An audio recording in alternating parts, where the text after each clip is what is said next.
Among the histories of past peoples, a story is told that in the old days in the islands of India and China, there was a Sasanian king, a master of armies, guards, servants, and retainers, who had two sons, an elder and a younger. Although both of them were champion horsemen, the elder was better than his brother. He ruled over the lands, treating his subjects with justice and enjoying the affection of them all. His name was King Shahriyar, while his younger brother, who ruled the Persian Samarkand, was called Shah Zaman. For 10 years both of them continued to reign justly, enjoying pleasant and untroubled lives, until Shahriyar felt a longing to see Shah Zaman, and sent off his vizier to fetch him. "To hear is to obey," said the vizier, and after he had travelled safely to Shah Zaman, he brought him greetings and told him that his brother wanted a visit from him. Shah Zaman agreed to come, and made his preparations for the journey.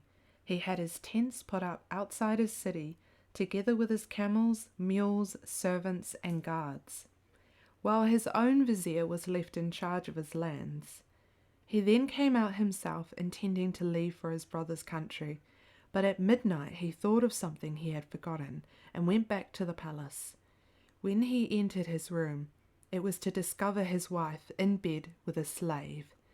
The world turned dark for him, and he said to himself, "If this is what happens before I've even left the city, what will this damned woman do if I spend time away with my brother?" So he drew his sword and struck, killing both his wife and her lover as they lay together, before going back and ordering his escort to move off. When he got near to Shahriyar's city, he sent off messengers to give the good news of his arrival, and Shahriyar came out to meet him and greeted him delightedly. The city was adorned with decorations, and Shahriyar sat talking happily with him, but Shah Zaman remembered. He remembered what his wife had done, and overcome by sorrow he turned pale and showed signs of illness. His brother thought that this must be because he had to leave his kingdom, so he put no questions to him until some days later he mentioned these symptoms to Shah Zaman, who told him, "My feelings are wounded," but did not explain what had happened with his wife. In order to cheer him up, Shahriyar invited him to come with him on a hunt, but he refused, and Shahriyar set off by himself. In the royal palace there were windows that overlooked Shahriyar's garden, and as Shah Zaman was looking, a door opened, and out came 20 slave girls and 20 slaves, in the middle of whom was Shahriyar's very beautiful wife. They came to a fountain where they took off their clothes, and women sat with the men.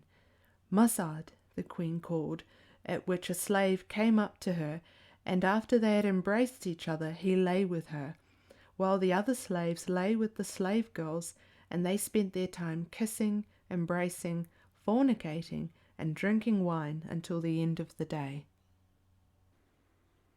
When Shah Zaman saw this, he told himself that what he had suffered was less serious. His jealous distress ended, and after convincing himself that his own misfortune was not as grave as this, he went on eating and drinking, so that when Shahriyar returned and the brothers greeted one another, Shahriyar saw that Shah Zaman's colour had come back. His face was rosy, and following his earlier loss of appetite, he was eating normally. "You were pale, brother," Shahriyar said, "but now you have got your colour back. So tell me about this." "I'll tell you why I lost the colour," his brother replied, "but don't press to me to tell you how I got it back." "Let me know first how you lost it and became weak," Shahriyar asked him, and his brother explained, "When you sent your vizier to invite me to visit you, I got ready and had gone out of the city when I remembered a jewel that was intended as a present for you, which I had left in the palace. I went back there to find a slave sleeping in my bed with my wife, and it was after I'd killed them both that I came on to you. I was full of concern about the affair, and this was why I became pale and sickly. But don't make me say how I recovered. Shahriyar, however, pressed him to do this. So Shah-Zaman finally told him all he had seen.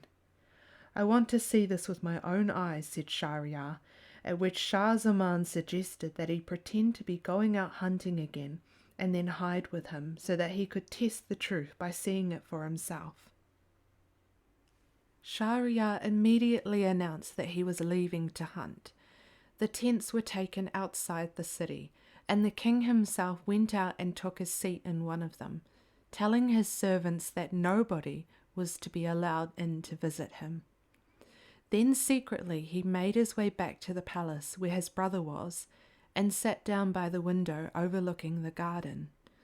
After a while the slave girls and their mistress came there with the slaves, and they went on acting as Shah-Zaman had described, until the call for the afternoon prayer. Shahriyar was beside himself, and told his brother, "Come, let us leave at once. Until we can find someone else to whom the same kind of thing happens, we have no need of a kingdom, and otherwise we would be better dead." They left by the postern gate and went on for some days and nights, until they got to a tall tree in the middle of a meadow, where there was a spring of water by the seashore. They drank from the spring and sat down to rest. But after a time the sea became disturbed, and from it emerged a black pillar towering up into the sky and moving towards the meadow. This sight filled the brothers with alarm. They climbed up to the top of the tree to see what was going to happen. What then appeared was a tall genie with a large skull and a broad chest, carrying a chest on his head. He came ashore and went up to sit under the tree, on top of which the brothers were hiding. The genie then opened the chest, taking from it a box, and when he opened this too, out came a slender girl as radiant as the sun, who fitted the excellent description given by the poet Atiyah. She shone in the darkness, and day appeared, as the tree shed brightness over her. Her radiance makes suns rise and shine, while as for the moons she covers them in shame. When the veils are rent and she appears, all things bow down before her, as lightning flashes from her sanctuary, as rains of tears flood down. The genie looked at her and said, "Mistress of the nobly born, whom I snatched away on your wedding night, I want to sleep for a while." He placed his head on her knee and fell asleep, while she, for her part, looked up at the tree on top of which were the two kings. She lifted the genie's head from her knee and put it on the ground, before gesturing for them to come down and not to fear him. "For God's sakes, don't make us do this," they told her. But she replied, "Unless you come, I'll rouse him against you, and he will put you to the cruelest of deaths." This so alarmed them that they did what they were told. She then said, "Take me as hard as you can, or else I'll wake him up." Shahriyar said fearfully to his brother, "Do as she says." But Shah-Zaman refused, saying, "You do it first." They started gesturing to each other about this, and the girl asked why, repeating, "If you don't come up and do it, I'll rouse the genie against you." Because they were afraid, they took turns to lie with her, and when they had finished, she told them to get up. From her pocket she then produced a purse, from which she brought out a string, on which hung 570 signet rings. She asked them if they knew what these were, and when they said no, she told them, "All these belong to lovers of mine who cuckolded this genie, so give me your own rings." When they handed them over, she went on, "This genie snatched me away on my wedding night and put me inside a box, which he placed inside his chest, with its 7 heavy locks, and this, in turn, he put at the bottom of the tumultuous sea with its clashing waves. What he did not know was that, when a woman wants something, nothing can get the better of her, as the poet has said. Do not put your trust in women, or believe their covenants. Their satisfaction and their anger both depend on their private parts. They make a false display of love, but their clothes are stuffed with treachery. Take a lesson from the tale of Joseph, and you will find some of their tricks. Do you not see that your father Adam was driven out from Eden thanks to them? Another poet has said, "Blame must be matched to what is blamed. I have grown big, but my offence has not. I am a lover, but what have I done? Is only what men did before me in the old days. What is the cause for wonder is a man, whom women have not trapped by their allure." When the two kings heard this, they were filled with astonishment, and said to each other, "Genie though he may be, what has happened to him is worse than what happened to us, and it is not something that anyone else has experienced." They left the girls straight away and went back to Shahriyar's city, where they entered the palace and cut off the heads of the queen, the slave girls, and the slaves. Every night for the next 3 years, Shahriyar would take a virgin, deflower her, then kill her. This led to unrest among the citizens. They fled away with their daughters until there was no nubile girls left in the city. Then, when the vizier was ordered to bring the king a girl, as usual, he searched, but could not find a single one, and had to go home empty-handed, dejected, and afraid of what the king might do to him. This man had 2 daughters, of whom the elder was called Shahrazad, and the younger Dunyazad. Shahrazad had read books and histories, accounts of past kings and stories of earlier peoples, having collected, it was said, 1,000 volumes of these, covering peoples, kings, and poets. She asked her father what had happened to make him so careworn and sad, quoting the lines of a poet, "Say to the careworn man, care does not last, and as joy passes, so does care." When her father heard this, he told her all that had happened between him, and the king from the beginning to end, at which she said, "Father, marry me to this man. Either I shall live, or else I shall be a ransom for the children of the Muslims, and save them from him." "By God," he exclaimed, "you are not to risk your life." She insisted that it had to be done, but he objected. "I'm afraid that you may experience what happened to the donkey and the bull with the merchant." "What was that?" she asked. "And what happened to the 2 of them?" Her father told her. "You must know, my daughter, that a certain merchant had both wealth and animals, and had been given by Almighty God a knowledge of languages of beasts and birds. He lived in a country and had at home a donkey and a bull. One day the bull went to the donkey's quarters and found them swept out and sprinkled with water. There was a sieved barley and straw in his trough. While the donkey was lying there at his ease, at times his master would ride him out on some errand, but he would then be taken back. One day the merchant heard the bull say to the donkey, 'I congratulate you. Here am I, tired out, while you are at your ease, eating sieved barley. On occasion the master puts you to use, riding on you, but then bringing you back again, whereas I am always ploughing and grinding corn.' The donkey replied, 'When they put you on the yoke on your neck and want to take you out to the fields, don't get up, even if they beat you, or else get up and then lie down again. When they bring you back, put the beans down for you, pretend to be sick, and don't eat them. For 1, 2, or 3 days neither eat nor drink, and you will have rest from your hard labour.' The next day, when the herdsman brought the bull his supper, the creature only ate a little, and the next morning, when the man came to take the bull out to do the ploughing, he found him sick, and said sadly, 'This is why he would not work properly yesterday.' He went to the merchant and told him, 'Master, the bull is unwell, and didn't eat any of his food yesterday evening.' The merchant realized what had happened and said, 'Go and take the donkey to do the ploughing all day in his place.' When the donkey came back in the evening after having been used for ploughing all day, the bull thanked him for his kindness, in having given him a day's rest, to which the donkey, filled with the bitterest regret, made no reply. The next morning the herdsman came and took him out to the plough until evening, and when the donkey got back, his neck had been rubbed raw, and he was half dead with tiredness. When the bull saw him, he thanked and praised him, but the donkey said, "I was sitting at my ease, but was unable to mind my own business." He then went on, "I have some advice to give you.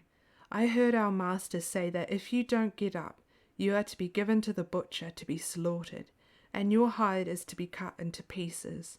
I am afraid for you, so I have given you this advice." When the bull heard what the donkey had to say, he thanked him and said, "Tomorrow I'll go out with the men." He then finished off all his food, using his tongue to lick the manger.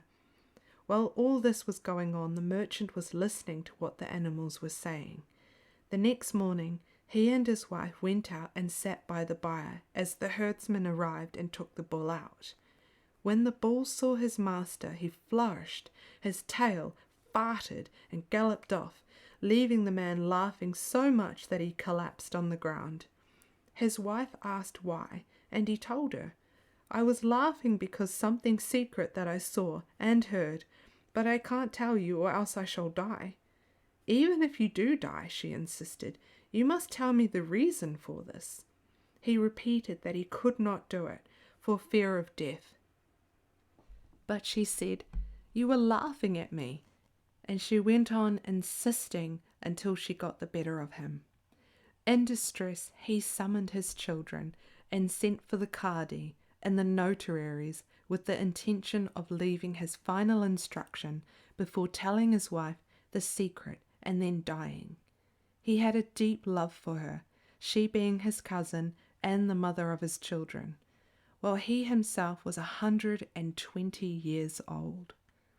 When all his family and his neighbours were gathered together, he explained that he had something to say to them, but that if he told the secret to anyone, he would die. Everyone there urged his wife not to press him and so bring about the death of her husband and father of her children, but she said, "I am not going to stop until he tells me, and I shall let him die." At that the others stayed silent, while the merchant got up and went to the byre to perform the ritual ablution, after which he would return to them and die. The merchant had a cock and 50 hens, together with a dog, and he heard the dog abusing the cock and saying, "You may be cheerful, but here is our master about to die." When the cock asked why this was, the dog told him the whole story. "By God," exclaimed the cock, "he must be weak in the head. I have 50 wives, and I keep them contented and at peace, while he only has one, and still can't keep her in order. Why doesn't he get some mulberry twigs, take her into a room, and beat her until she either dies or repents and doesn't ask him again?" The vizier now said to his daughter Shahrazad, "I shall treat you as that man treated his wife." "What did he do?" she asked, and he went on. When he heard what the cock had to say to the dog, he cut some mulberry twigs and hid them in a room, where he took his wife. "Come," he said, "so that I can speak to you in here, and then die with no one looking on." She went in with him, and he locked the door on her, and started beating her until she fainted. "I take it all back," she then said, and she kissed his hands and feet, and after she had repented, she and her husband went out to the delight of their family and others there. They lived in the happiest of circumstances until their deaths. Shahrazad listened to what her father had to say, but she still insisted on her plan, and so he decked her out and took her to King Shahriyar. She had given instructions to her younger sister Dunyazad, explaining, "When I go to the king, I shall send for you. You must come, and when you see that the king has done what he wants with me, you are to say, 'Tell me a story, sister, so as to pass the waking part of the night. I shall then tell you a tale that, God willing, will save us.'" Shahrazad was now taken by her father to the king, who was pleased to see him, and said, "Have you brought what I want?" When the vizier said yes, the king was about to lie with Shahrazad, but she shed tears, and when he asked her what was wrong, she told him, "I have a young sister, and I want to say good-bye to her." At that the king sent for Dunyazad. When she had embraced Shahrazad, she took her seat beneath the bed, while the king got up and deflowered her sister. They then sat talking, and Dunyazad asked Shahrazad to tell a story to pass the waking hours of the night. "With the greatest pleasure," replied Shahrazad, "if our cultured king gives permission." The king was restless, and when he heard what the sisters had to say, he was glad at the thought of listening to a story, and so he gave his permission to Shahrazad.